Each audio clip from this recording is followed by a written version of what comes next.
Oi, pessoal, tudo jóia? Vamos então para a nossa sexta salinha, onde nós iremos abordar então sobre o sistema urogenital. Nesse primeiro momento, nesse vídeo, nós iremos falar principalmente sobre o desenvolvimento do sistema urinário. Inicialmente, iremos abordar um panorama geral do sistema urogenital e daremos sequência então com o sistema urinário. E num próximo vídeo, numa próxima salinha, eu irei falar então da questão da diferenciação sexual e do sistema genital. Bora lá! Aqui estão listados os itens que nós iremos abordar hoje, então, referência ao sistema urogenital, mais especificamente, então, sobre o sistema urinário. Vamos lá. Antes de entrarmos especificamente, então, no sistema urinário, vamos falar, no geral, a respeito do sistema urogenital. Então, o que é o sistema urogenital? Como o próprio nome diz, o sistema urogenital ele vai poder ser dividido funcionalmente tanto no sistema urinário como no sistema genital. Esses sistemas, o urinário e o genital, eles são estreitamente associados entre si, tanto uma associação embriológica como uma associação anatômica. O sistema urogenital ele vai ter como origem, ele vai se desenvolver a partir do mesoderma intermediário. Esse mesoderma intermediário ele vai se estender ao longo da parede dorsal do corpo do embrião, sendo que ele é representado ali em verde nas imagens ali, nas eletromicrografias de varreduras. A gente consegue ver esse mesoderma intermediário na coloração esverdeada. Lá na quarta semana, quando vai ocorrer lá o dobramento do corpo do embrião, nós vamos ter um deslocamento desse mesoderma intermediário, que vai dar origem, então, ao sistema urogenital. Esse deslocamento ele vai ser ventral, em consequência, então, do dobramento do plano horizontal do embrião. E quando ocorre esse deslocamento, a gente vai ter, concomitantemente, uma formação de uma elevação no plano longitudinal desse mesoderma. E essa elevação nesse mesoderma, ela vai se formar em cada lado da aorta dorsal. E vai receber um nome essa elevação. Essa elevação vai ser denominada de cristas urogenitais. Essas cristas urogenitais, elas vão se diferenciar em duas porções. Elas vão se diferenciar no cordão nefrogênico e na crista gonadal. Sendo que a porção referente ao sistema urinário é o cordão nefrogênico. Então, nós vamos ter o mesoderma intermediário sofrendo esse deslocamento, tendo essa elevação longitudinal, formando então essas cristas urogenitais, e essas cristas se diferenciando em duas porções, o cordão nefrogênico e a crista gonadal. Cordão nefrogênico, então, originando o sistema urinário, e a crista gonadal originando, então, o sistema genital.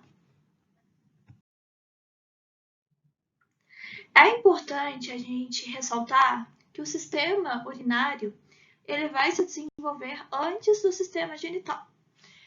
Entendendo, então, que esse sistema urinário ele vai se originar da porção dos cordões nefrogênicos lá da crista urogenital, vamos começar a abordar sobre o desenvolvimento renal.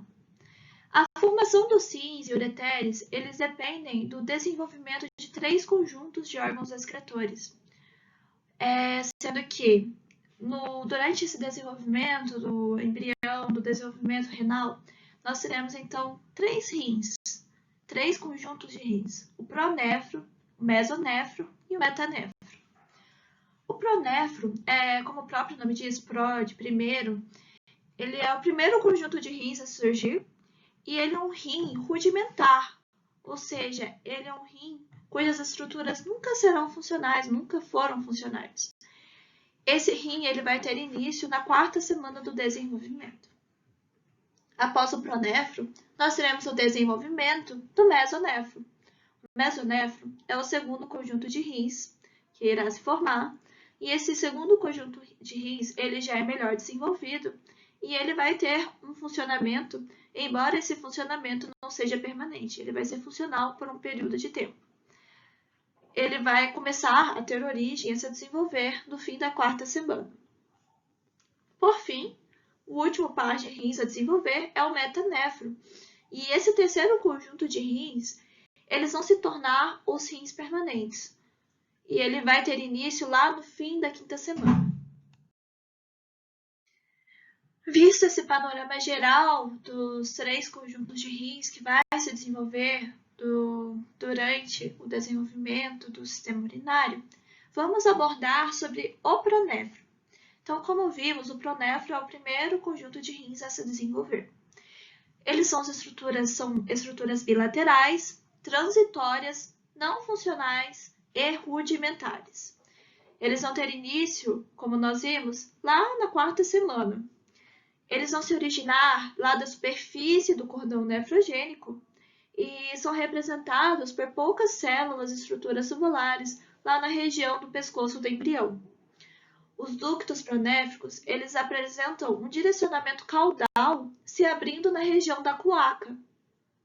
O pronéfro rudimentar, ele vai sofrer então um processo de degeneração, sendo que essa degeneração ela vai se completar até o início da quinta semana. No entanto, a maioria dos ductos pronéfricos eles vão persistir e vão ser utilizados pelo próximo conjunto de rins, ou seja, eles vão ser utilizados pelos mesonéfros. Após o desenvolvimento, então, do pronéfro, o segundo conjunto de rins a surgir é o mesonéfro. Esse mesonéfro é um conjunto de rins grandes e alongados e temporariamente funcionais. Eles vão ter origem a partir da evaginação do cordão nefrogênico, que, como vimos, tem origem lá na crista urogenital, que, por sua vez, tem origem no mesoderma intermediário. Essa evaginação vai originar o ducto mesonéfrico, ou também chamado de ducto de Wolff. Eles vão aparecer lá no fim da quarta semana, caudalmente ao pronéfro rudimentar, sendo que eles vão apresentar um período funcional. Eles vão funcionar como rins provisórios por cerca de 4 semanas. Então, eles vão ter um período de funcionamento então, até a 9ª semana. Isto é, até que os rins permanentes, os metanéfrons, se desenvolvam. Ao lado do ducto vai se formar uma vesícula, e essa vesícula ela vai se alongar e originar os túbulos e glomérulos do mesonéfro. Os túbulos eles vão se abrir lá nos ductos mesonéfricos, que eram originalmente os ductos pronéfricos. Como nós vimos anteriormente, apesar do pronéfro ele sofrer degeneração, nós teremos então ainda a presença dos ductos pronéfricos, que como a gente viu, ele iria ajudar então na formação desse mesonéfro, dos ductos mesonéfricos. Então, a gente tem que os túbulos, eles vão se abrir nos ductos mesonéfricos, que eram então originalmente esses ductos pronéfricos. Os ductos mesonéfricos, eles se abrem então lá na cloaca, da mesma forma como a gente viu lá dos ductos pronéfricos, que eles se abriam e iam para a direção caudal, em direção então à cloaca. O mesonéfro também vai sofrer um processo de degeneração, sendo que ele vai degenerar até o final do primeiro trimestre, ou seja, ele vai persistir até a 12ª semana, após formarem cerca de 10 a 50 glomérulos. É importante a gente dizer aqui que esse mesonéfro ele vai auxiliar ainda na indução da diferenciação do sistema reprodutivo. Embora, então, esse mesonéfro sofre o processo de degeneração, seus túbulos eles vão se tornar os ductos eferentes dos testículos e também o canal deferente. Os ductos mesonéfricos eles vão originar vários derivados adultos no sexo masculino. Nessa imagem, temos alguns pontos importantes a serem abordados. Podemos notar a presença, então, aqui do pronéfro, que é o primeiro, então, conjunto de rins a se originar lá no início da quarta semana. Esse primeiro conjunto de rins, como a gente viu, ele vai se apresentar como poucas células, uma aglomeração de células e poucos túbulos na região do pescoço do embrião. É importante a gente verificar também que esse pronéfron, embora sofra um processo de degeneração, como a gente consegue ver aqui na imagem, lá no início da quinta semana, a gente vai ter a persistência, então, dos túbulos pronéfricos, originando, então, os túbulos mesonéfricos. Então, lembrando que, embora esse pronéfron sofra esse processo de degeneração, ele irá vai ter persistência desses túbulos pronéfricos que irão formar, então, os túbulos mesonéfricos. Caudalmente, então, ao pronéfron, nós temos a presença do mesonéfron, essa estrutura grande e alongada aqui. Esse mesonéfron, ele vai ter origem no final da 4ª semana. Eles são rins já funcionais. Eles vão ser funcionais temporariamente, por 4 semanas. Então, lá na 9ª semana, ele vai parar de funcionar, porque é quando vai ter, então, o surgimento do metanéfron. Esse mesonéfro, tanto como mesonéfro como pronéfro, eles têm origem aonde? No cordão nefrogênico, só a fim de revisar. Então, eles vão ter origem no cordão nefrogênico, sendo que a evaginação desse cordão nefrogênico vai dar origem ao quê? Ao túbulo mesonéfrico, também denominado túbulo ou ducto de Wolff. Esse túbulo mesonéfrico, ducto de Wolff, eles vão ter um direcionamento voltado para a região da cloaca, como a gente viu. Então, nessa imagem é importante a gente lembrar desses detalhes. Quanto à aula prática, algumas estruturas são importantes de serem identificadas nas lâminas. Nós conseguimos identificar, por exemplo, o mesonéfron, que então seria essa estrutura aqui, onde nós conseguimos ver a presença dos túbulos, dos ductos.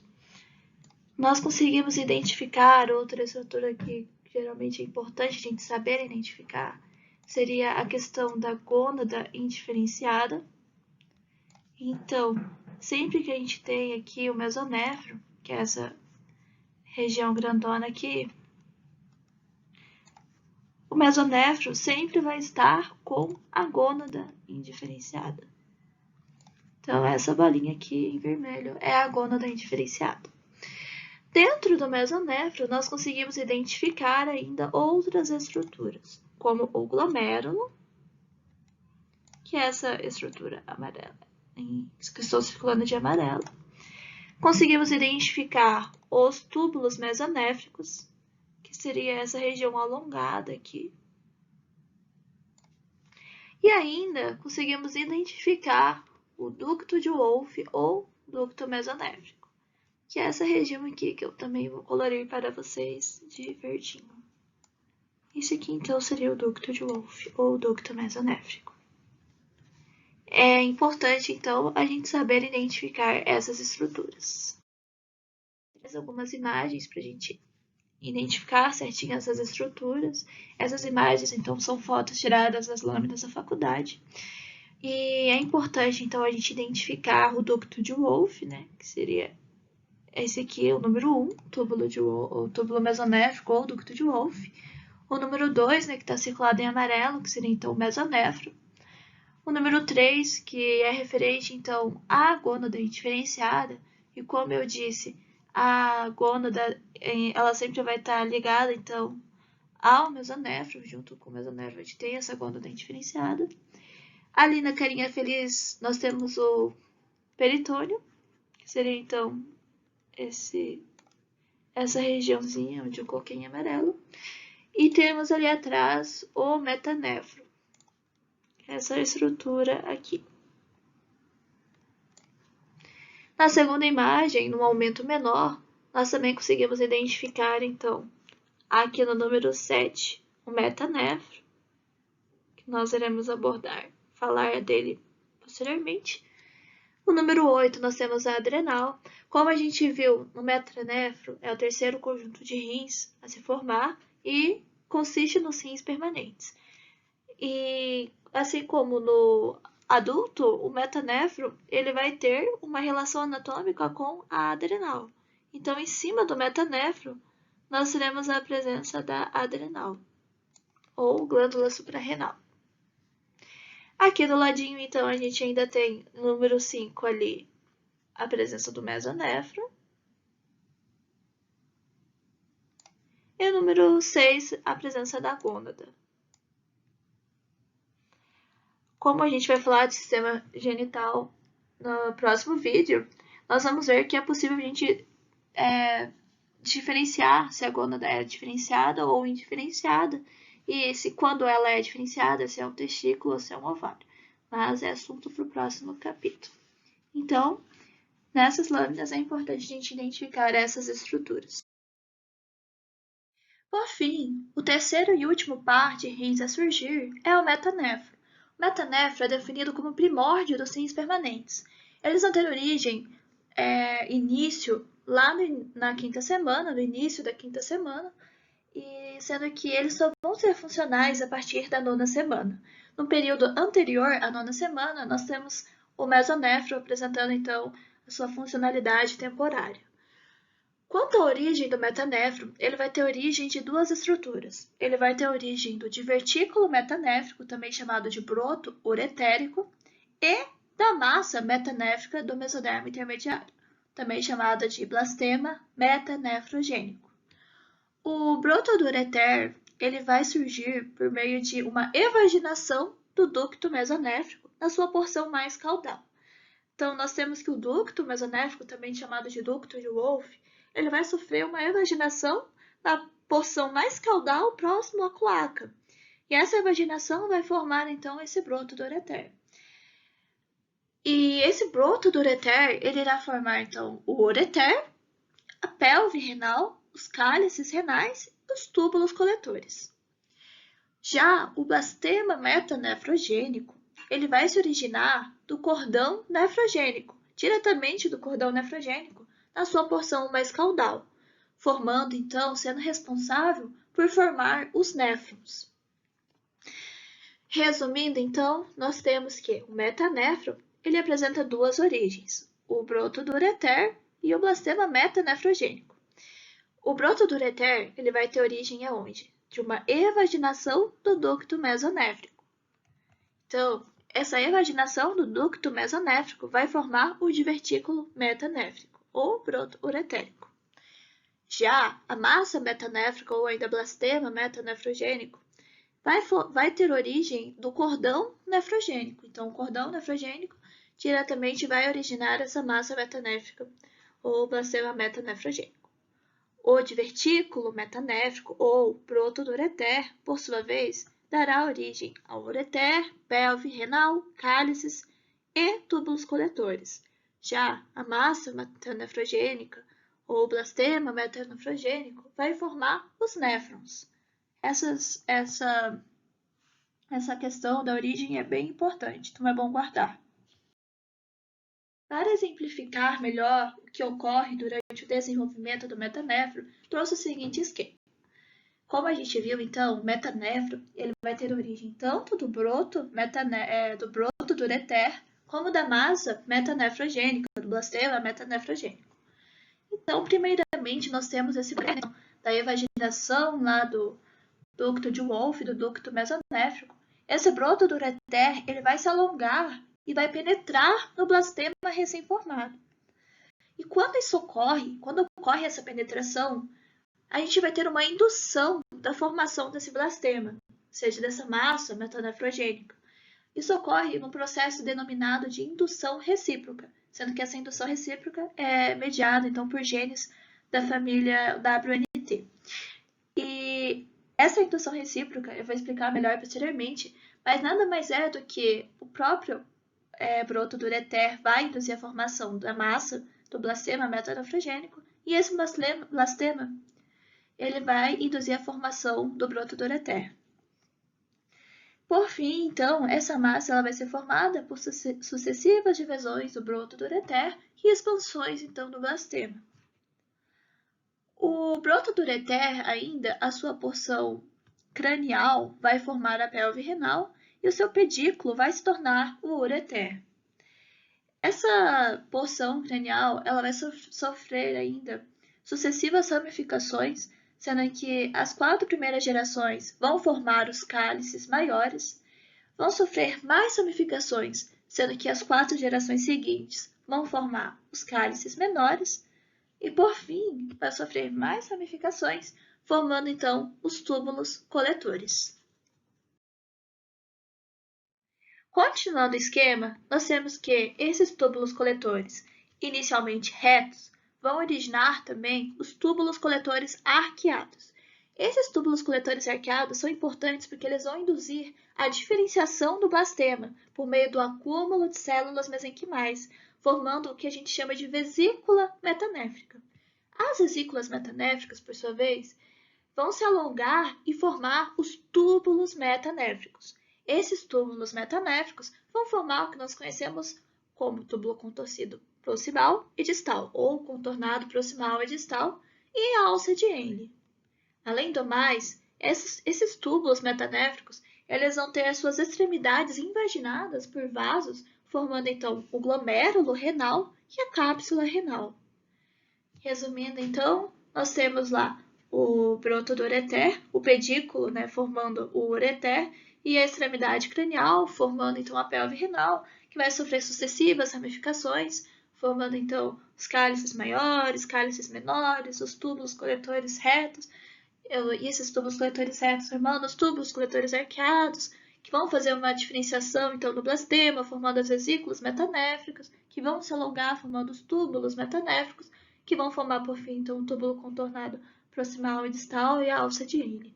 Além de que vão sofrer um processo de invaginação de vasos, formando então o glomérulo renal e a cápsula renal.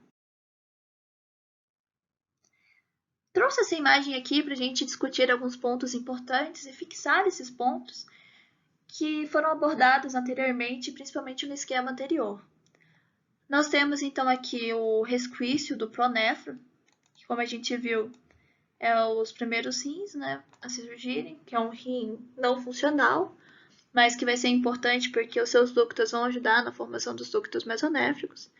Nós temos aqui o mesonéfro, caudal, então, ao pronéfro, e esse mesonéfro, ele vai ser importante porque o ducto mesonéfrico, ou ducto de Wolff, que é esse grandão aqui, a porção mais caudal desse ducto vai dar origem ao proto-uretérico, que é uma das origens, então, do nosso metanéfro, ou rim permanente. Então, a gente tem a evaginação desse ducto mesonéfrico, ou ducto de Wolff, dando origem ao broto uretérico. Esse broto uretérico, ele vai crescer, vai se alongar e vai penetrar no blastema metanefrogênico. Então, ele vai penetrar nessa massa metanéfrica de mesoderma intermediária e vai ocorrer um processo que a gente chama de indução recíproca. Ou seja, um vai induzir o outro, o desenvolvimento do outro. Então, o broto do ureter vai induzir o desenvolvimento do blastema e o blastema vai induzir o desenvolvimento do broto do ureter. Então, a gente tem que nesse broto do ureter, a porção do pedículo desse broto vai formar o ureter propriamente dito. Já a sua porção cranial vai sofrer sucessivas ramificações, formando primeiramente a pelve renal, e essa pelve renal sim vai sofrer ramificações, formando então o cálice maior, que vai se ramificar formando o cálice menor, e esse cálice menor ainda vai se ramificar formando os túbulos coletores, sendo que primeiro a gente tem o túbulo coletor reto, e esse túbulo coletor reto vai dar origem ao túbulo coletor arqueado. É importante a gente lembrar que esse túbulo coletor arqueado, ele vai induzir a formação das vesículas metanéfricas, ou seja, isso vai ocorrer por meio de um agrupamento de células mesenquimais. Então, ele vai induzir a diferenciação do blastema, formando então esse agrupamento de células mesenquimais, que vai dar origem então às vesículas metanéfricas. E as vesículas metanéfricas, elas vão ser importantes porque elas vão se alongar e vão formar, como a gente viu anteriormente, os túbulos metanéfricos.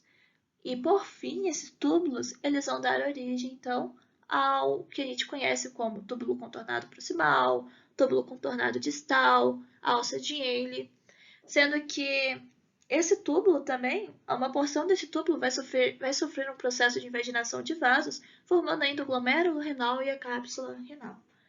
Então, nessa imagem aqui, a gente conseguiu revisar tudo que a gente viu anteriormente no esquema anterior. Que são aspectos e pontos bem importantes de serem fixados e guardados. Aqui a gente tem uma lâmina representando então o metanéfro, que seria essa estrutura bem grandona aqui no meio. Observe aqui também, essa lâmina está num aumento muito grande, então não é muito boa de verificar, mas a gente consegue ver aqui ainda o mesonéfron, que está junto com a gônada. Lembrando, então, que o mesonéfron sempre vai estar com a gônada. Nesse caso, a gônada já é diferenciada, e nesse caso aqui é um ovário. Essa imagem aqui elucida melhor a questão da formação do néfron, formação lá do túbulo contornado proximal, distal, cápsula de Bowman, glomérulo, enfim. Então, inicialmente a gente tem o túbulo coletor, né, o túbulo coletor reto, que vai originar o túbulo coletor arqueado, e esse túbulo coletor arqueado vai fazer com que haja uma indução do nosso blastema. E esse processo de indução do blastema vai fazer com que haja aglomerados celulares. Esses aglomerados celulares são, então, aglomerados de células mesenquimais. Formou, então, esses aglomerados celulares que vão formar, por fim, as nossas vesículas metanéfricas, ou vesícula renal. Formando, então, essas vesículas metanéfricas, essas vesículas metanéfricas vão dar origem ao nosso néfron, que seria, então, a unidade funcional do rim. E o que acontece? Essas vesículas metanéfricas vão sofrer um processo de alongamento, formando, então, o nosso túbulo contornado distal, formando a nossa alça de Henle e formando, então, também o nosso túbulo contornado proximal. Além do mais, a porção desse túbulo metanéfrico que forma, né, esses túbulos contornados proximal, distal e alça de Henle, vai sofrer ainda uma invaginação por vasos sanguíneos, formando tanto o glomérulo renal, como também a cápsula de Bowman. Então, nessa imagem fica mais bem explicado a questão da diferenciação, da indução da diferenciação do blastema pelo túbulo coletor arqueado. Durante o alongamento do produto uretérico, quando ele penetra lá o blastema, nós vimos que tem um processo denominado indução recíproca. Mas o que é essa indução recíproca? Nada mais é do que uma conversa molecular, onde regiões embriologicamente diferentes se estimulam mutuamente. Então, o que nós temos no desenvolvimento, né, urinário é que o divertículo metanéfrico, o broto do ureter, e o blastema metanefrogênico, eles vão se interagir e vão induzir um ao outro, vão induzir o desenvolvimento um do outro. Esse processo é conhecido, então, como indução recíproca. E ele vai ocorrer, então, para formar os nossos rins permanentes. A ramificação do divertículo metanéfrico é dependente da indusão do mesoderma metanefrogênico. E a diferenciação do blastema em néfrons vai depender da indução pelos túbulos coletores, que vão ter origem da onde? Do broto do ureter. Então, a gente viu que os túbulos coletores arqueados vão fazer com que haja diferenciação do blastema em néfrons. E esse processo é chamado de indução recíproca. Então, enquanto os túbulos coletores arqueados estão fazendo com que haja o desenvolvimento dos néfrons, a gente também tem esse blastema fazendo com que haja as ramificações e o desenvolvimento, então, do broto do ureter. A fim de entendermos melhor, então, essa conversa molecular que ocorre na indução recíproca, trouxe o seguinte esquema. Em vermelho, nós temos a região do blastema metanefrogênico, e em amarelo, nós temos o divertículo metanéfrico ou broto do ureter. Então, o que acontece é que o blastema metanéfrico ele vai ter expresso na sua massa o fator WT1. Esse fator WT1 ele é importante porque, além dele impedir que haja morte celular da massa metanéfrica, ele vai regular a síntese do GDNF, ou seja, fator neurotrópico derivado da glia. Esse GDNF é muito importante porque é ele que vai induzir a ramificação do divertículo. Então, resumindo mais uma vez, nós temos então blastema, tendo como fator expresso na sua massa o WT1. Esse WT1, além de impedir a morte celular do blastema, ele vai regular a síntese do GDNF, que vai fazer então com que haja a ramificação do divertículo. O divertículo metanéfrico ele vai expressar também moléculas que são muito importantes, então, nessa indução, nessa conversa molecular. Ele vai expressar a FGF2 e o BMP7 e a BMP7. Essas moléculas, elas vão ser expressas somente no ápice do divertículo e elas vão sinalizar para que não ocorra morte celular na massa metanéfrica. Além também de impedir essa morte celular, essas moléculas são importantes porque elas induzem também a agregação das células do blastema. Como a gente viu, o túbulo coletor arqueado, ele induz a agregação de células mesenquimais no blastema, formando as vesículas metanéfricas. É exatamente isso que está ocorrendo aqui. A gente tem, então, um divertículo metanéfrico, né, que vai dar origem, então, ao túbulo coletor arqueado, expressão dessas moléculas, a FGF2 e a BMP7, que vai fazer com que não haja morte celular da massa metanéfrica e vai induzir, então, o agregamento celular. Agregação celular formando, então, as vesículas metanéfricas. Então, a gente tem ali representado no ápice do divertículo a BMP7 e a FGF2. Então, como a gente viu, só revisando novamente, a gente tem o WT1 regulando a síntese de GDNF e esse GDNF fazendo então com que haja ramificação do divertículo. Então, nessa segunda imagem, a gente já tem o divertículo ramificado e além de ocorrer nessa ramificação do divertículo e a agregação celular, né, que vai ser conduzida então pela FGF2 e BMP7, que são expressas no divertículo metanéfrico, a gente ainda vai ter moléculas que vão ser importantes na transformação epitélio-mesenquimal.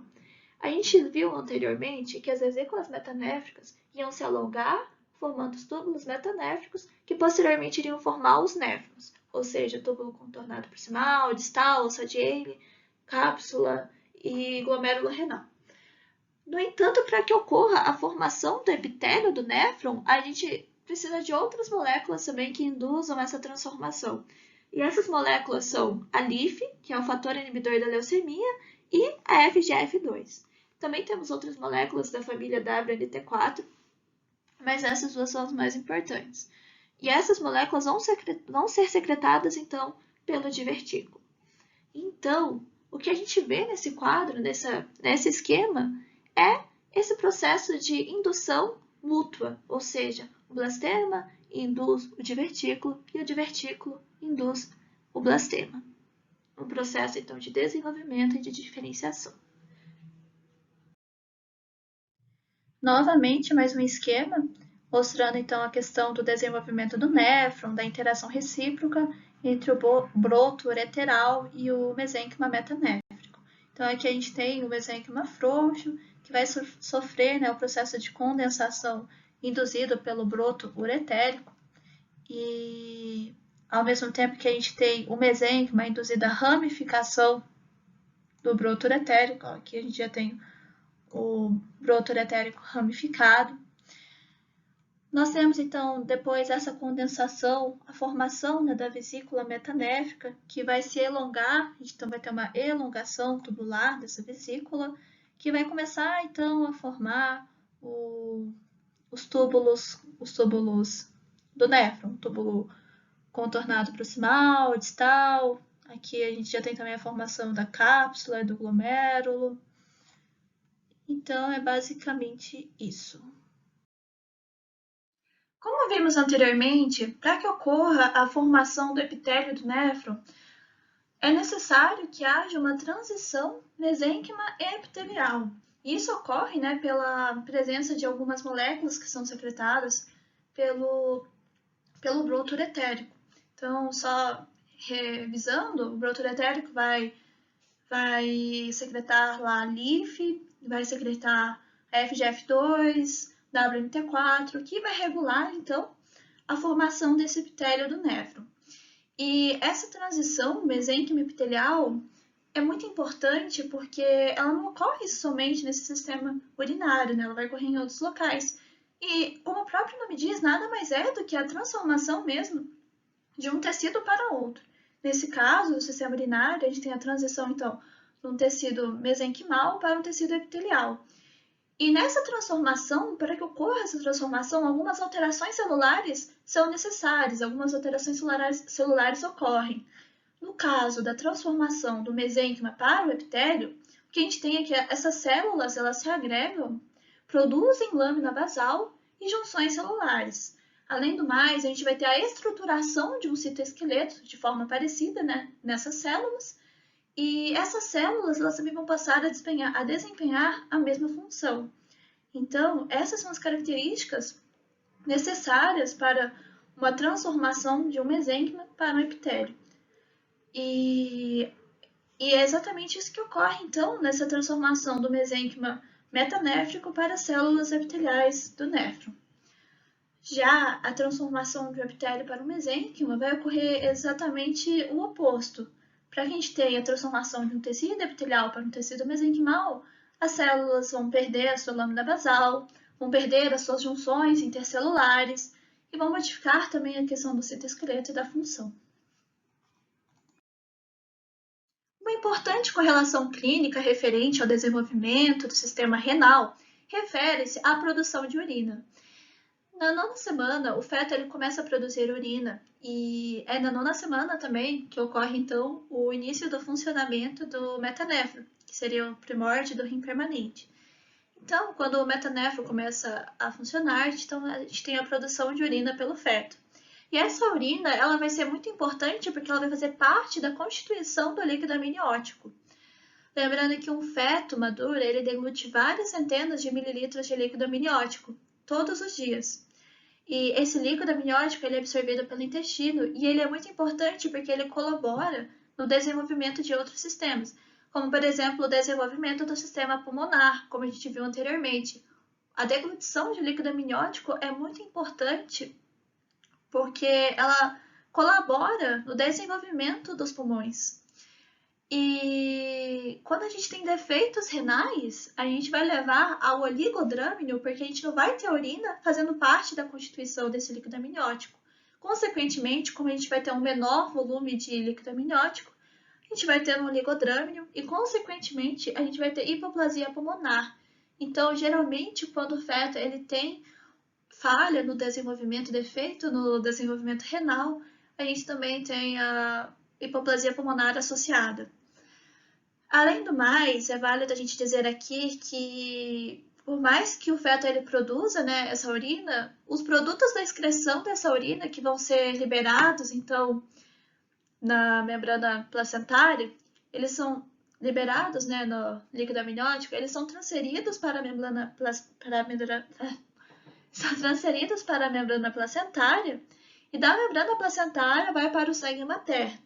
E todos os produtos da excreção desse feto vão ser transferidos, então, para os rins maternos e vão ser eliminados, então, pela mãe. Outro aspecto importante referente ao desenvolvimento renal é a questão da mudança da posição dos rins.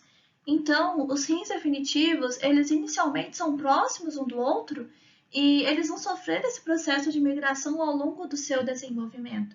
E esse processo de migração é desencadeado por alguns fatores, como, por exemplo, o crescimento do abdômen, o crescimento da pelve, a proliferação das células ureter e o crescimento da região caudal ao rim. Então, alguns fatores vão estar relacionados então, a esse processo de migração dos rins nesse desenvolvimento renal. Com o crescimento do abdômen e da pelve, o rim ele começa a se deslocar gradualmente para a região superior. E nessa ascensão, ele vai sofrer um giro, ele vai sofrer uma rotação medial de 90 graus. Essa informação também é importante. Então, durante a ascensão, durante o seu deslocamento para a região superior, esse rim, ao mesmo tempo que ele ascende, ele vai sofrer essa rotação de 90 graus.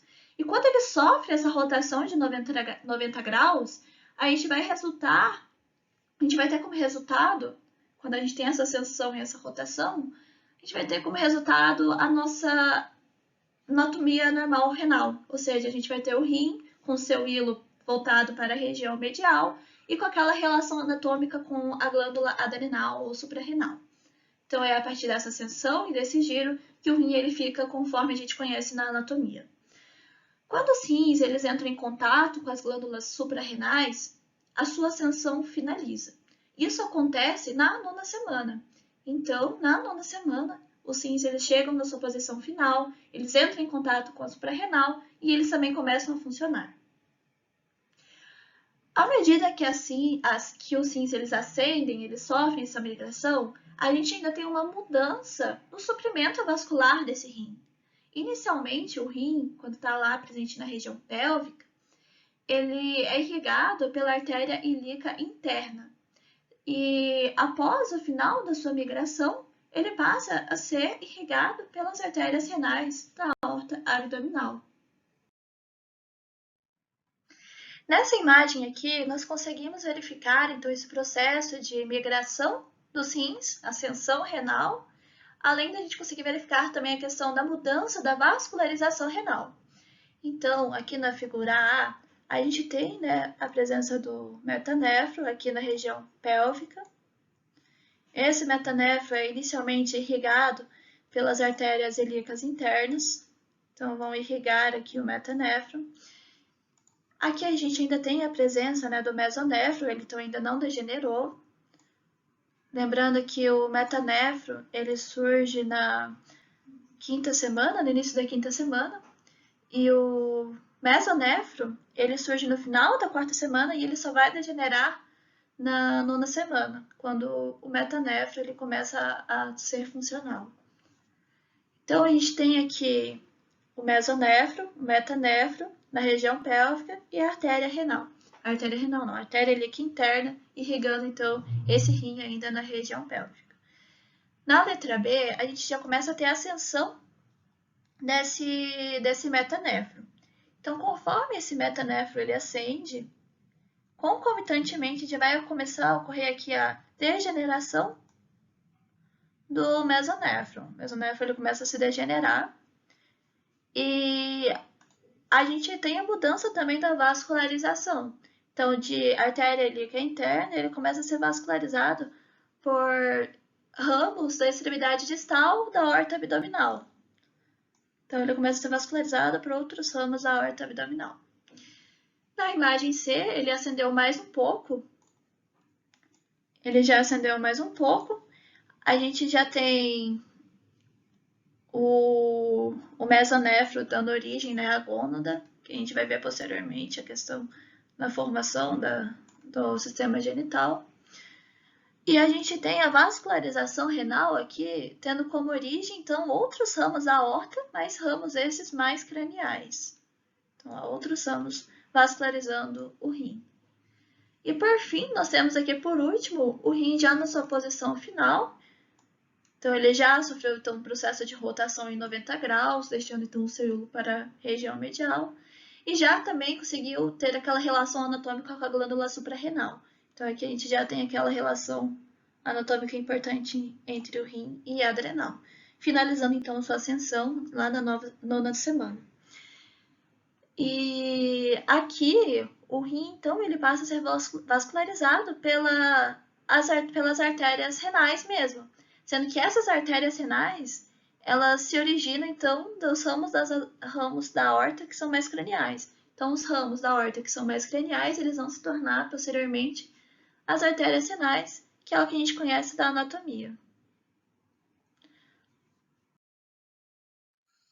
Finalmente, chegamos, então, às malformações renais. Veremos, então, todas essas malformações aqui listadas e vamos lá.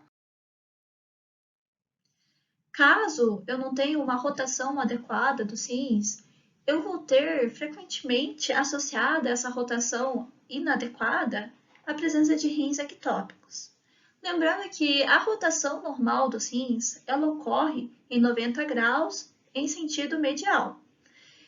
Se o rim ele não fizer nenhuma rotação, a gente vai ter o hilo posicionado anteriormente, isto é, o rim fetal ele vai manter a sua posição embrionária, que seria então essa posição com o hilo voltado para a região anterior. Já se a rotação do rim for excessiva, ou seja, ultrapassar os 90 graus voltado, né, para a região medial, o que vai acontecer? eu vou ter um hilo para a região posterior, que é só pensar, está na região anterior. Rotacionou 90 graus para a região medial. Ficou o quê? O hilo ficou voltado medialmente. Caso ele rotacione mais 90 graus, ou seja, rotacione 180 graus, ele vai ficar voltado para a região posterior. Ainda, eu posso ter uma rotação de 90 graus para a região lateral. Então, se esse rim rotacionar 90 graus para a lateral, eu vou ter, então, um hilo posicionado para a região lateral em vez da medial. Basicamente, essa rotação anormal dos rins está relacionada, então, ao posicionamento do hilo em locais distintos do que seria o adequado anatomicamente, ou seja, o hilo deixa de ser medial e passa a ser posterior, anterior ou lateral. Visto isso, podemos seguir então para a agenesia renal. A agenesia renal nada mais é do que, como o próprio nome diz, a agênese, não formação do rim. Essa agenesia ela pode ser tanto unilateral como bilateral. A agenesia unilateral acomete 1 a cada 1000 nascimentos, sendo que ela é mais frequente em homens e no lado esquerdo. A causa dessa agenesia é a ausência do broto do ureter. A ausência do broto do ureter faz com que não haja a diferenciação do blastema, até porque, como a gente viu, é necessário um processo de indução recíproca para que haja a formação, então, do nosso rim. A agenesia unilateral, ela não apresenta grandes repercussões clínicas, até porque a gente tem o nosso rim contralateral presente, e esse rim contralateral presente, ele vai se hipertrofiar e ele vai fazer uma compensação funcional desse rim que deixou de se desenvolver, ou seja, desse rim que não existe. Drogas nefrotóxicas podem levar à necessidade de diálise nesses pacientes, até porque é necessário um cuidado maior, né, com o uso de drogas, porque a pessoa só vai ter um rim. E quando a gente tem uma suspeita dessa agenesia renal, geralmente a gente suspeita dessa agenesia renal quando a gente só tem a presença de uma única artéria umbilical. Então, geralmente quando você tem a presença de apenas uma única artéria umbilical, você tem que suspeitar de agenesia renal. Geralmente a artéria umbilical única está associada a essa agenesia renal. A agenesia renal bilateral, ela comete 1 a cada 3.000 nascimentos. Ela é incompatível com a vida, até porque, como a gente viu, a formação de urina ela é muito importante na constituição do líquido amniótico, que vai ser importante no desenvolvimento dos sistemas. O feto ele vai aspirar, ele vai deglutir aquele líquido amniótico, e esse líquido amniótico vai ser importante para o desenvolvimento pulmonar, então, a ausência desses rins vai levar ao oligodrâmino, que vai levar, então, à hipoplasia pulmonar associada. Por isso que essa agenesia renal geralmente é incompatível com a vida. A causa, então, dessa agenesia seria a mesma no caso da unilateral, só que vai ocorrer dos dois lados. Então, os brotos uretéricos eles não vão se desenvolver, ou então os primórdios dos uretérios eles vão se degenerar, e nenhum néfron vai ser induzido a se desenvolver. Então, a gente não vai ter aquela indução recíproca por meio do broto ureter, né, que vai fazer a indução então, do blasfemamento nefrogênico. Então, não vai ocorrer a formação do rim. Como a gente viu, a gente vai ter o oligodrâmino, porque não vai ter quase nada de urina excretada, pouco ou nenhuma urina vai ser excretada na cavidade amniótica. E, geralmente, essa agenesia é relatada como síndrome de Potter. Então, essa síndrome de Potter é causada pela agenesia renal bilateral com essa clínica de insuficiência renal e oligodrâmino. E, geralmente, os bebês eles morrem logo após ao nascimento. Nessa imagem de abdômen, nós conseguimos, então, verificar essa agenesia renal bilateral. A gente não vê a presença dos rins que deveriam estar onde está o círculo em vermelho. Esses rins deveriam estar ali, mas não estão. Além do mais, ao lado nós temos o fáscies de uma criança com a síndrome de Potter, ou seja, com aquele quadro de agenesia renal associado à insuficiência renal. Essas crianças, elas têm uma aparência facial bem características. Elas têm os olhos mais separados, elas têm a presença de pregas epicânticas, as orelhas, elas geralmente estão posicionadas mais para baixo, o nariz, ele costuma ser largo e achatado. Nós temos também a presença de um queixo recuado, de defeitos nos membros, sendo que a maioria dessas crianças elas vão morrer logo após o nascimento ou durante os primeiros meses de vida. Outra malformação é a chamada doença cística renal. Essa doença cística renal pode ter duas apresentações. Ela pode se apresentar por meio da doença policística renal autossômica recessiva ou por meio da doença renal multicística displásica. Quanto à doença policística renal autossômica recessiva, ela ocorre em 1 a cada 20 mil nascidos vivos, sendo que é um distúrbio diagnosticado geralmente no nascimento ou no útero por ultrassom. E os dois rins, eles contêm muitas centenas de pequenos cistos que vão resultar em insuficiência renal. O prognóstico dessa malformação, dessa doença, é muito ruim. A morte das crianças geralmente ocorre depois do nascimento e hoje a gente ainda tem uma melhora dessa expectativa de vida devido então à diálise pós-natal e ao transplante renal. Ali a gente consegue ver então na ultrassom a presença então de um rim com vários cistos, um rim policístico. Já a doença renal multicística displásica, ela apresenta alterações morfológicas durante o desenvolvimento do sistema renal com um melhor prognóstico. Ou seja, isso ocorre porque geralmente 75% dos casos dessa doença renal multicística geralmente é unilateral, ou seja, vai cometer só um rim. São observados menos cistos do que na doença policística renal autossômica recessiva e acredita-se que a causa dessa doença seja o fato das estruturas císticas serem amplas dilatações de partes dos néfrons contínuos, particularmente das alças dos néfrons, alças de Henle. Então, a dilatação das alças de Henle formaria então essas estruturas císticas. Então, essa seria o quadro referente à doença renal multicística displásica.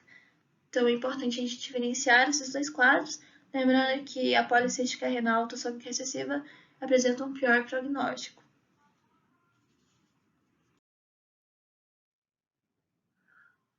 Os rins ectópicos, como o próprio nome diz, é quando o rim ele está fora da sua posição anatômica. Isso acontece devido à não ascensão completa dos rins. Um ou ambos os rins podem estar em posição anormal, então eu posso ter tanto um posicionamento inadequado dos dois rins, como um posicionamento inadequado apenas de um dos rins. A maioria dos rins ectópicos se localizam na pelve, sendo que alguns eles se localizam na porção inferior do abdômen. Os rins ectópicos recebem o seu suprimento sanguíneo de vasos sanguíneos próximos a eles, como as artérias ilíacas internas ou externas, ou até mesmo de outros ramos da aorta. Frequentemente, eles são supridos por múltiplos vasos. Nós temos ali na imagem de tomografia a presença, então, desse rim ectópico, onde a gente consegue ver, então, essa ectopia renal simples. Evidencia-se, então, a associação com anomalias de rotação desses rins ectópicos. Geralmente, então, quando eu tenho um rim ectópico, eu tenho a questão de uma rotação anormal. Como a gente viu anteriormente, essa rotação anormal, ela estava associada com os rins ectópicos. Então, novamente, eu friso essa questão. Então, a gente tem nessa imagem, na letra A, que a gente consegue ver bem certinho a presença do rim ectópico aqui. Sendo que, além dele estar fora do seu local anatômico, ele está aqui mais na posição inferior do abdômen, ele também apresenta o seu hilo voltado para a região lateral. Então, a gente tem o caso de rotação anormal e de uma ectopia renal. E essa ectopia renal é dita simples porque não houve cruzamento, como nós veremos posteriormente. Nessa imagem aqui também a gente consegue ver a mesma questão aqui do rim fora da sua posição anormal, da sua posição normal, e a presença então desse hilo voltado para a região lateral. Então, além da ectopia simples que a gente acabou de ver, a gente tem a questão da ectopia renal cruzada. O que é essa ectopia renal cruzada? Ela ocorre quando um rim ele acaba cruzando para o lado contralateral, resultando então nessa ectopia renal cruzada. Então, ambos os rins estão localizados no mesmo lado, como nessa imagem aqui de tomografia, onde a gente verifica então ambos os rins localizados aqui na região direita, do lado direito. E essa ectopia, ela pode ocorrer ainda com ou sem fusão dos rins, essa ectopia renal cruzada. Então, eu posso ter um rim fundido, que é mais incomum, que então eles vão se fundir enquanto estão em desenvolvimento na pelve, e acaba que um rim ele ascende para sua posição normal, carregando o outro consigo. Ou eu posso ter apenas, então, a migração mesmo de um rim para o seu lado contralateral. Uma malformação bem interessante é o que chamamos de rim e ferradura. Esse rim e ferradura ele ocorre porque há a fusão dos polos renais, geralmente os polos inferiores, fazendo com que o rim ele fique em formato de ferradura, em formato de U. Ele acomete 1 a cada 500 nascidos, sendo que geralmente eles não conseguem ascender, porque eles ficam presos pela raiz da artéria mesentérica inferior, ficando então lá na região do hipogástrio. Esse rim, essa malformação, frequentemente é assintomática.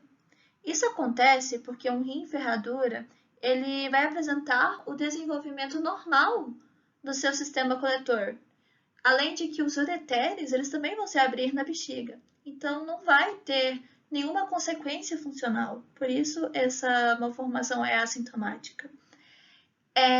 Uma característica negativa, no entanto, é a questão da maior predisposição para o tumor de Wilms, que seria então um tumor renal.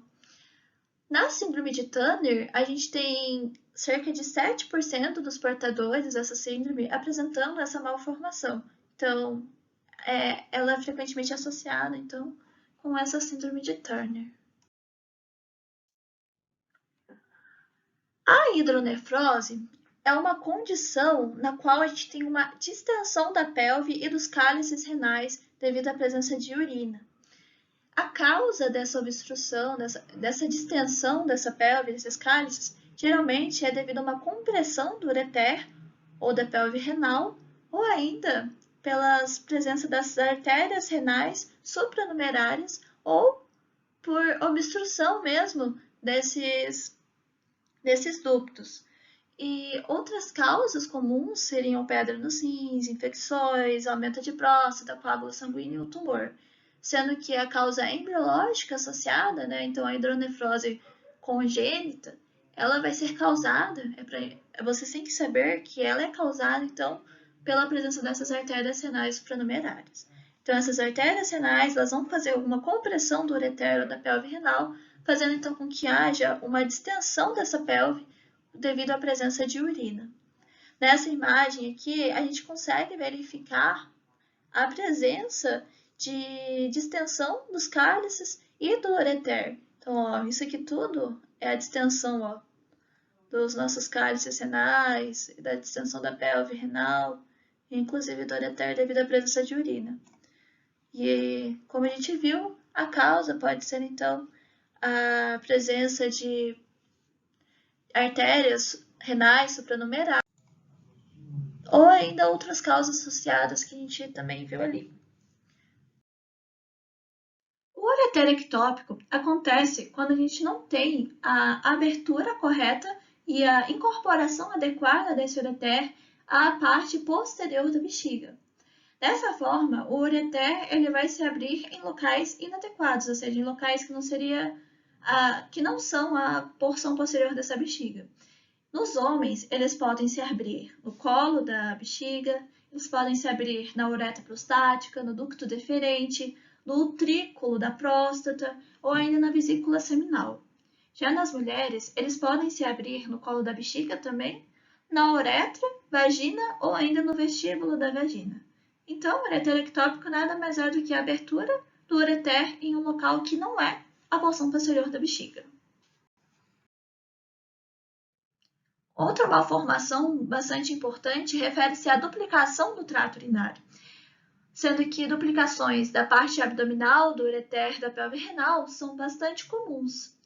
E a causa dessa duplicação do trato urinário é o fato de ocorrer uma divisão do divertículo metanéfrico ou do broto do ureter. Então, a extensão, é importante te dizer aqui que a extensão dessa duplicação desse trato urinário vai depender do quão completa for a divisão do divertículo metanéfrico.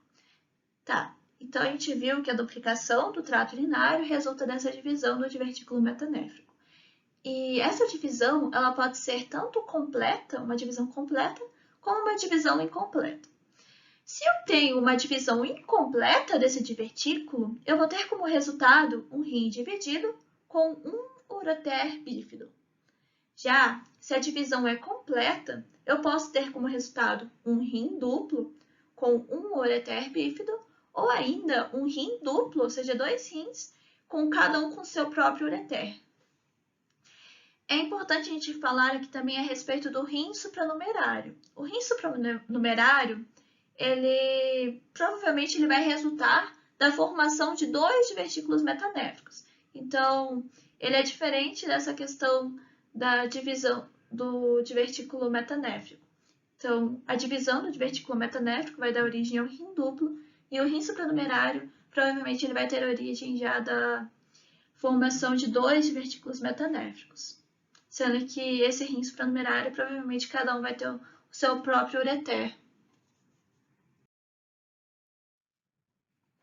Nessas imagens de tomografia, nós conseguimos verificar, então, essa duplicação do trato urinário, sendo que aqui no rim esquerdo a gente consegue observar, então, essa duplicidade. Ó, a gente tem um ureter duplo aqui, um ureter bífido.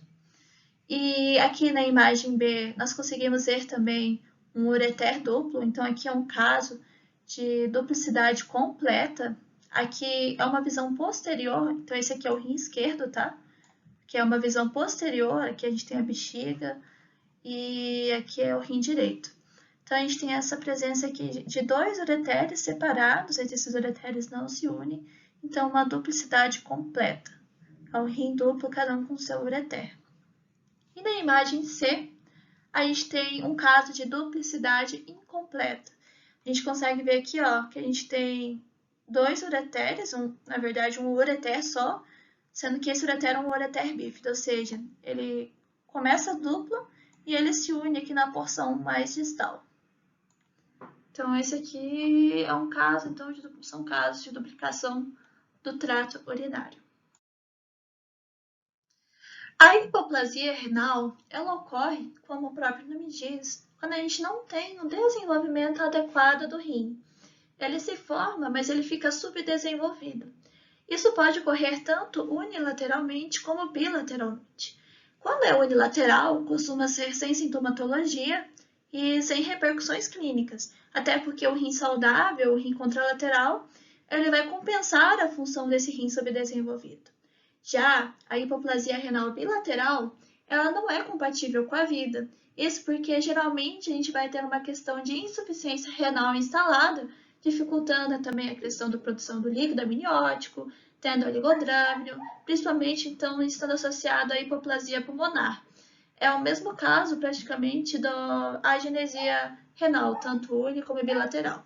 Nessa imagem a gente consegue ver então a presença de um rim subdesenvolvido aqui, ó. Isso, então, seria a hipoplasia renal. A título de revisão, eu trouxe aqui algumas imagens do humor, para a gente revisar, então, algumas das malformações que a gente acabou de ver. Então, aqui a gente tem na imagem A, um caso de agenesia renal unilateral. Então, a gente vê que há a ausência do rim esquerdo. Lembrando que a agenesia renal, ela geralmente acomete o rim esquerdo. E a causa dessa agenesia seria o quê? a ausência do broto uretérico. Então, se a gente não tem o broto uretérico, a gente não vai ter aquela indução recíproca. Então, a gente não vai ter a formação, então, do metanefro. A gente não vai ter a formação do rim. Outro caso seria, então, aqui na imagem B, a questão do rim pélvico, ou seja, é um caso de não migração renal. Devido à não ascensão desse rim, a gente tem a presença de um rim pélvico. Então, seria a presença do quê? De um rim ectópico, fora do seu local anatômico. Além desse rim ectópico aqui no lado direito, a gente tem presente aqui no lado esquerdo a presença de um rim dividido. Lembrando que esse rim dividido, ou seja, essa duplicação do sistema renal, do sistema urinário, ela vai ocorrer devido a uma divisão do broto uretérico. Lembrando que eu posso ter tanto uma divisão completa como uma divisão incompleta, sendo que a divisão incompleta vai dar origem, então, a um rim dividido, e a divisão completa iria dar origem, então, a um rim duplo. Nesse caso, então, é um caso de divisão incompleta, e a gente consegue observar aqui, então, a presença desse ureter bífido. Na imagem C aqui, nós temos um caso de divisão completa do broto uretérico. Então, é mais um caso de duplicação do sistema urinário, mas nesse caso aqui eu vou ter uma divisão completa do broto uretérico, formando, portanto, um rim duplo. Esse rim duplo a gente consegue verificar aqui, ó. Tenho dois rins, e esse rim duplo, nesse caso aqui, ele é acompanhado por meio de um ureter bífido, ou seja, esse ureter, cada um vai ter, na porção cranial, vai ser duplo, e na porção caudal ele vai se unificar, por isso, então, vai ser um ureter bífido. Nesse rim aqui do lado direito, nós temos a presença de uma rotação inadequada. Essa rotação inadequada, ela fez com que o hilo, ao invés de estar voltado para a medial, está voltado para a lateral. Então, esse aqui é um caso de rotação anormal dos rins. O Moore trouxe que aqui nessa imagem C, a gente tem a presença de um rim supranumerário. Esse rim supranumerário aqui refere-se, então, a esse rim duplo. Anteriormente eu disse que o rim supranumerário ele era originado geralmente quando eu tinha a formação de dois brotos uretéricos, né? Mas também é uma coisa ainda que não é bem certinha, então eu posso ter, quando eu tenho a formação, a divisão completa desse broto uretérico, então eu posso formar então esse rim supranumerário, ou esse rim duplo. Na imagem D, a gente tem uma ectopia renal cruzada. Como a gente viu, eu posso ter uma ectopia renal simples, que seria mesmo quando o rim ele não ascende normalmente, então ele fica ou na região pélvica ou na região abdominal. E eu também posso ter essa ectopia renal cruzada, que é quando o rim ele migra para o lado contralateral. Nesse caso, eu tenho o rim esquerdo cruzando para o lado direito. E aqui nesse caso, além dele migrar para o lado direito, houve uma fusão desses rins, então são rins fundidos. Então, só lembrando, eu posso ter a migração, a ectopia renal cruzada, com ou sem fusão desses rins.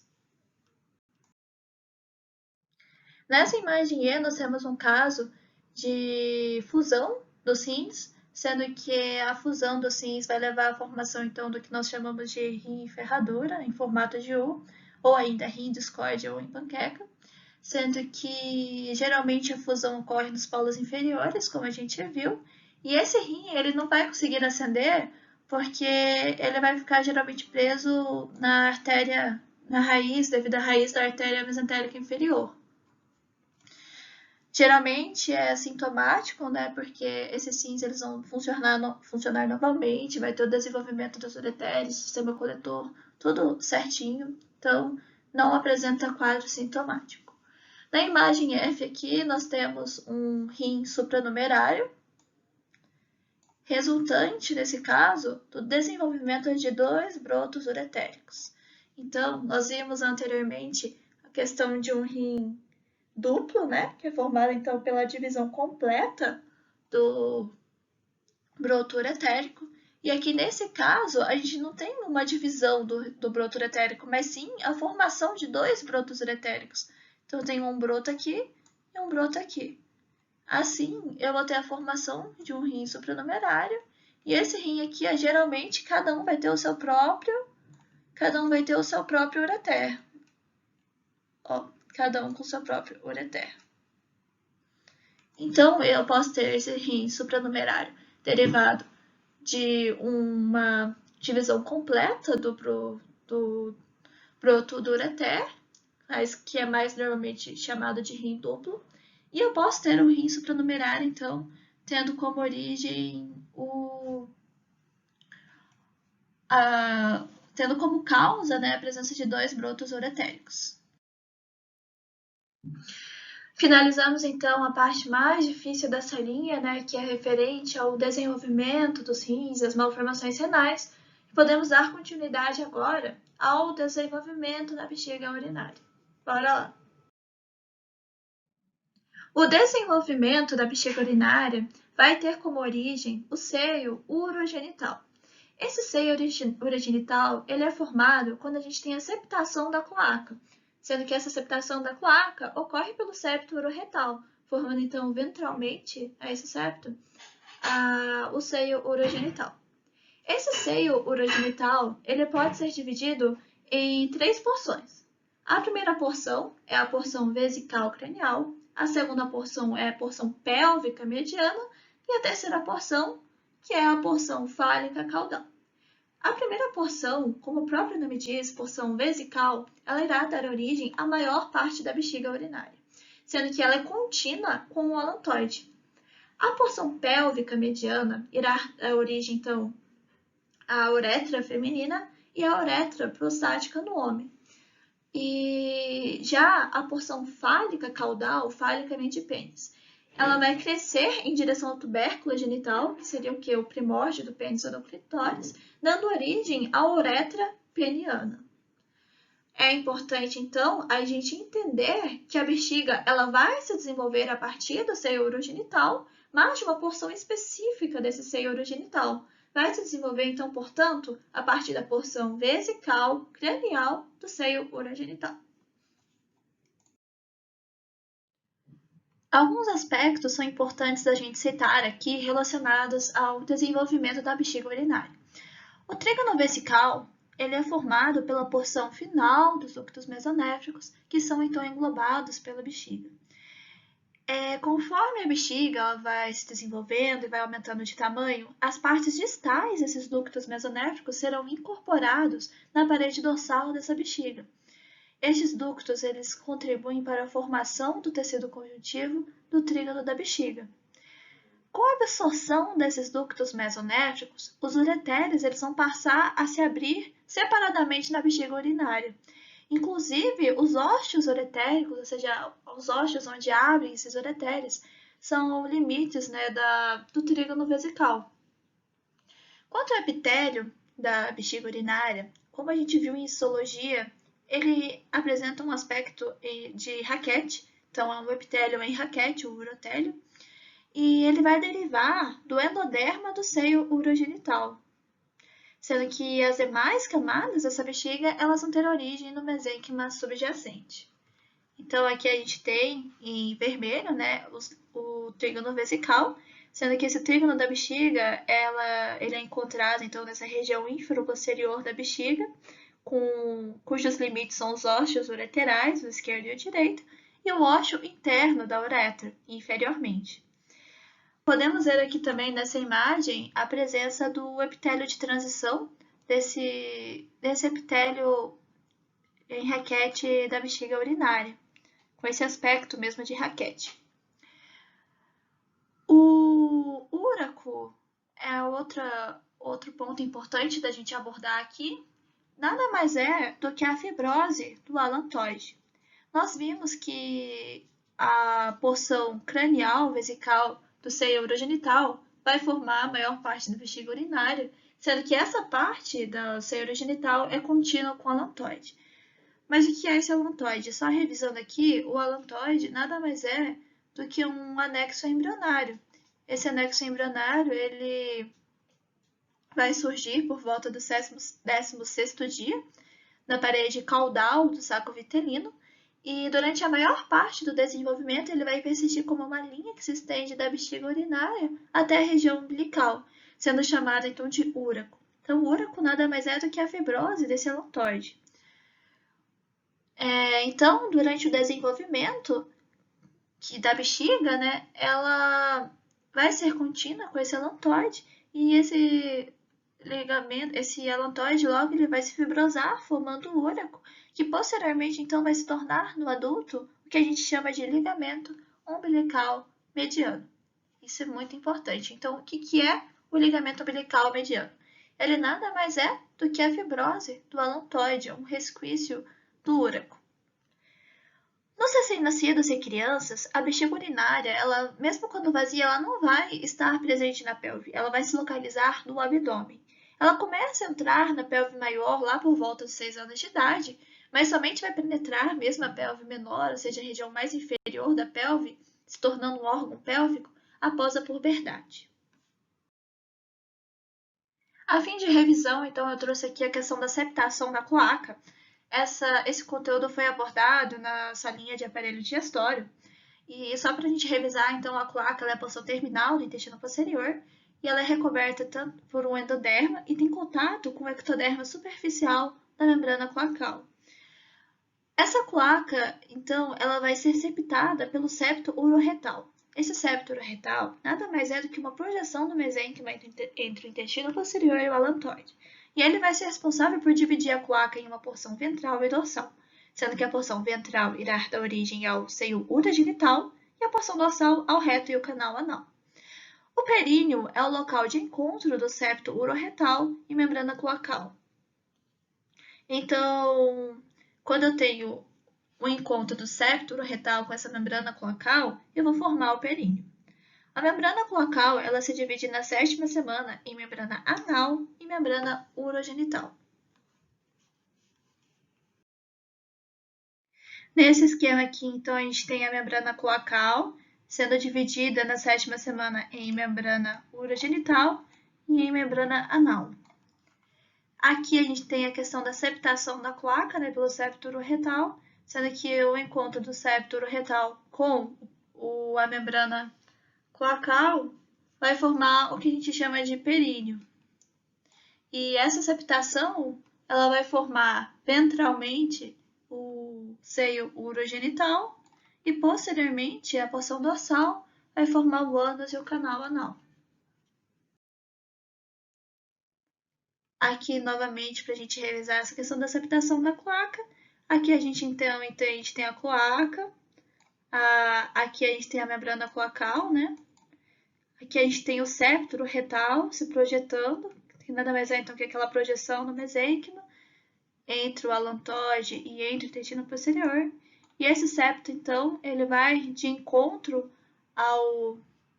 à cloaca, à membrana cloacal, e quando ela se encontra com a membrana cloacal, a gente vai ter a formação do corpo perineal. E essa membrana cloacal, ela vai formar, então, vai se dividir em membrana urogenital e em membrana anal. E a gente também vai ter a formação da parte ventral do seio urogenital e na parte dorsal do reto e do canal anal. Então, aqui a gente tem um canal anorretal. Veremos a seguir, então, as malformações da bexiga, abordando, então, as anomalias do úraco e a estrofia da bexiga. As anomalias do úraco nada mais são do que remanescentes do alantoide. Vimos que o úraco nada mais é do que uma fibrose do alantoide. Então, a presença de um remanescente do alantoide vai gerar, então, essa anomalia do úraco. A causa seria, então, a não oclusão completa do alantoide, podendo apresentar-se, essa falta de oclusão pode se apresentar na forma de cistos, seios ou ainda fístula. Os cistos ocorrem quando tem uma persistência da luz no trajeto do úraco. Em geral, não são detectados, exceto quando a gente tem uma necrópsia e a não ser também que se tornem infectados e aumentem de tamanho, mas geralmente são assintomáticos. Já os seios, eles ocorrem quando o úraco está parcialmente aberto, tendo uma abertura apenas externa, na porção externa, sendo que internamente ele termina em fundo cego. E a fístula é quando a gente tem um úraco completamente aberto. Dessa forma, a gente vai ter uma comunicação entre a bexiga e a região externa por meio da região umbilical. E essa abertura total, a gente pode ter a formação de drenagens de urina ou de pus para a cicatriz umbilical. Pode estar associada frequentemente a infecções do trato urinário, infecções cistites. Em alguns casos graves, essas anomalias elas podem causar ainda adenocarcinoma e afetar a bexiga. Logo, o tratamento dessas anomalias deve ser cirúrgico. Aqui nessas imagens a gente consegue observar, então, aqui na primeira imagem a gente tem uma abertura somente externa, caracterizando então o que a gente chama de seio. Então o buraco ele vai ser parcialmente aberto. Na segunda imagem a gente tem o que a gente chama de cisto do úraco, né? Que seria a formação, então, a persistência de luz no trajeto do úraco, só que ele não é aberto nem externamente para fora na região do umbigo, nem para a região da bexiga, ele só tem essa persistência da luz no trajeto. E por fim, aqui a gente tem o úraco aqui, uma comunicação com o canal externo, com o canal umbilical, e uma abertura total aqui também na bexiga. Então, nesse caso aqui, a gente tem uma fístula, podendo então apresentar drenagem de urina ou de pus. Nessa imagem aqui, nós conseguimos verificar, aqui nessa região do umbigo, a presença de pus, né, a drenagem de pus, provavelmente de urina. Isso porque a gente vai ter uma comunicação entre a região do umbigo e a bexiga. Quando tem uma abertura total, fazendo essa comunicação entre a bexiga e o umbigo, a gente tem o quê? A presença de uma fístula, devido à não oclusão do alontóide. Então, esse alontóide ele não fibrosou, mantendo então uma comunicação total entre a região do umbigo e da bexiga. Nós podemos ver aqui nessa imagem essa persistência desse alontóide, então, não fibrosado, que não foi ocluído. Então, com uma abertura total, uma comunicação total entre a bexiga e a região do umbigo. A estrofia da bexiga vai ocorrer em 1 a cada 40 mil nascimentos, sendo mais comum no sexo masculino. O que vai acontecer é que a gente vai ter uma protusão da parede posterior da bexiga. O trígono da bexiga e os orifícios uretéricos vão ficar expostos e a urina vai gotejar intermitentemente nessa bexiga invertida. A causa dessa estrofia de bexiga vai ser a falha na formação da parede abdominal anterior e parede anterior da bexiga.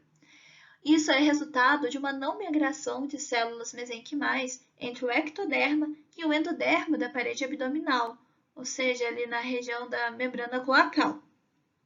Eu não tenho essa migração e, como resultado, as partes inferiores dos músculos retais estarão ausentes, além de que os músculos oblíquo interno, externo e o transverso abdominal, eles também vão ser deficientes.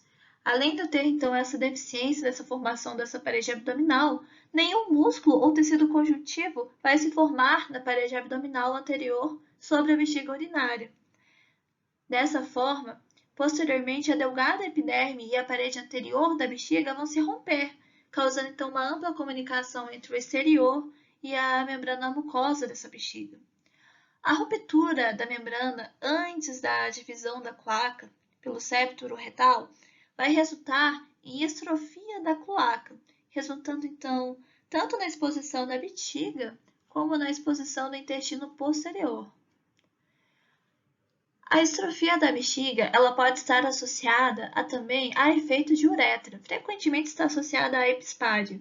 Então, quando tem estrofia de bexiga, geralmente também vou ter a presença da epispádia. E a ampla separação dos ossos pubianos também frequentemente estão presentes. Estão associados, então, a essa estrofia completa da bexiga. O tratamento desse caso é cirurgia. Para finalizarmos, então, o conteúdo de hoje, temos que abordar sobre a formação da uretra. Essa uretra, o epitélio da uretra, ele vai se desenvolver de duas partes.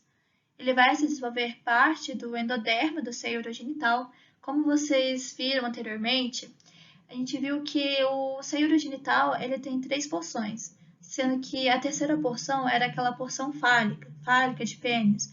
Então, a uretra peniana ela tem origem dessa terceira porção do seio urogenital, da porção fálica do seio urogenital. E também, o epitélio da uretra ele também vai se derivar do ectoderma, a partir, então, lá da parte distal da glande, que desenvolve um cordão celular que vai crescer e vai encontrar a uretra esponjosa, a uretra peniana. Caso as duas partes não se encontrem, nós iremos ter as malformações, a epispádia ou a hipospádia. Nessa imagem aqui, a gente consegue verificar, então, a uretra esponjosa, né, derivada da porção fálica do seio urogenital. E a gente também consegue ver aqui a presença desse cordão ectodérmico, que é presente, né, nessa parte distal da glande, que vai crescer, como a gente consegue ver aqui, ó, ele cresce e se encontra com essa uretra esponjosa. E como nós iremos ver posteriormente, então, não encontro dessas duas uretras vai ter como consequências malformações. E então, vamos para as malformações da uretra. Bora lá, pessoal, que estamos quase acabando. As malformações da uretra vão englobar basicamente a epispádia e a hipospádia. A epispádia ela vai ocorrer numa frequência menor que a hipospádia, sendo que ela vai ocorrer então em 1 a cada 30.000 nascimentos. E a uretra ela vai se abrir na porção superior do pênis. Ela está associada frequentemente à estrofia da bexiga, como a gente viu anteriormente, e a causa provavelmente é de uma interação inadequada do ectoderma mesênquima durante o desenvolvimento do tubérculo genital. A gente viu também que o não encontro, quando não ocorre, né, o encontro da uretra esponjosa com a uretra derivada da porção da glande, a gente também pode ter a formação dessa epispádia e dessa hipospádia. A hipospádia ela vai ocorrer, então, a cada 300 nascimentos, sendo que a gente vai ter a abertura da uretra na porção ventral do pênis. Essa abertura ela vai poder ocorrer tanto na glande, tanto no corpo peniano, tanto na transição pênis-escrotal, como na região perineal, como nós veremos nas imagens a seguir. Então, aqui nessa imagem, a gente consegue verificar os 4 tipos de hipospádia. Aqui nessa primeira parte, a gente tem uma hipospádia de glande.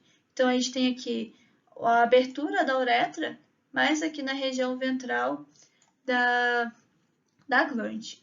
Nessa segunda imagem, a gente tem a hipospádia peniana, então a gente tem a abertura aqui da uretra bem no corpo peniano. Aqui a gente tem a hipospádia na transição do pênis e do escroto, então peniano escrotal. Aqui a gente tem a abertura da uretra diretamente no escroto, então aqui é uma hipospádia escrotal.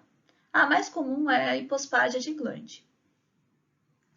Já aqui também a gente tem a presença da epispádia. Podemos então ter uma epispádia peniana, como a gente consegue verificar aqui. E essa epispádia peniana ela pode ser também completa. Então, ó, tem toda uma abertura da uretra peniana aqui. Ó. Nessa imagem aqui do lado, a gente ainda consegue verificar a hipospádia, que seria aqui uma hipospádia de glande. A gente tem uma abertura aqui, ó, da uretra aqui na região da glande. E aqui a gente tem uma epispádia, ó, presença de uma abertura da uretra na porção superior do pênis, sendo que essa aqui está frequentemente associada à estrofia de bexiga. Finalmente, então, terminamos o conteúdo sobre o sistema urinário. Obrigada, pessoal. Peço desculpas por ter me delongado, o conteúdo é bem complexo. Espero que vocês possam compreender certinho e qualquer dúvida estou à disposição. Obrigada.